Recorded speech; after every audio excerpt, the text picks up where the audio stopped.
Have you ever caught yourself using someone else's phrases, standing the way they stand, or even laughing like they do? Maybe you started using a coworker's expressions without realizing it. Maybe you picked up a friend's hand gestures. Or maybe you noticed that after spending time with someone confident, your own posture somehow changed. It feels random, but it isn't.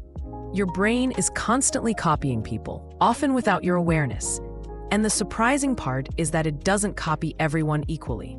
It pays special attention to people you admire, people you respect, and sometimes even people you fear.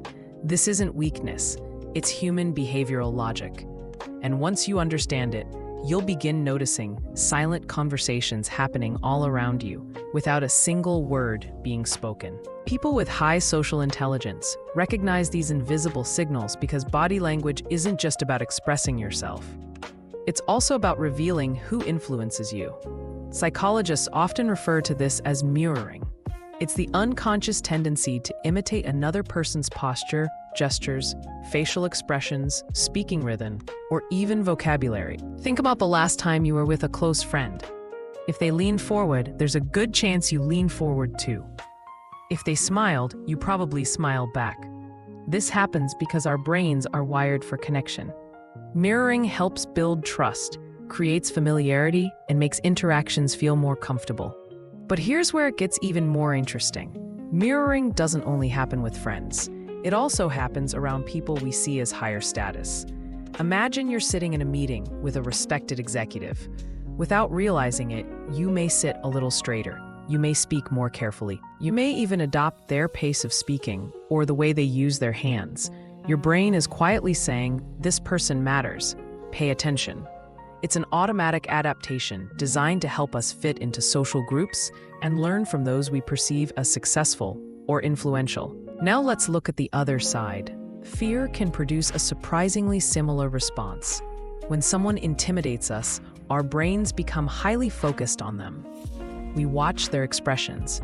We monitor their movements. We try to predict what they'll do next. Sometimes, without realizing it, we begin copying small parts of their behavior. Not because we like them, but because our brains see them as important enough to monitor closely. This is why people sometimes adopt the communication style of a demanding boss, a strict teacher, or even someone they dislike. The copying isn't admiration, it's attention, and attention often leads to imitation. Here's something even more fascinating. The direction of mirroring often reveals the hidden social dynamics in a conversation. Watch two people talking. Who is subtly copying whom? The answer can tell you who holds influence. Most of the time, the person seeking approval or connection does more of the mirroring. The person with greater confidence or perceived status tends to be copied more often than they copy others. That's why people with high social intelligence don't just watch what people say. They watch who adjusts their posture, who matches the other's tone, and who unconsciously follows the other's pace. Of course, this isn't a perfect rule. Close friends, happy couples, and teammates often mirror each other naturally because they already feel connected. In those situations, mirroring becomes a sign of comfort rather than status. So here's an important question. Can you use mirroring yourselves? Absolutely, but the key is subtlety. If someone crosses their arms and you immediately do the same, it looks awkward. But naturally matching their energy, speaking pace, or relaxed posture can help create trust and make conversations feel more comfortable. The goal isn't to imitate someone. It's to communicate we're on the same wavelength. The biggest mistake people make is trying too hard to copy confident people from the outside.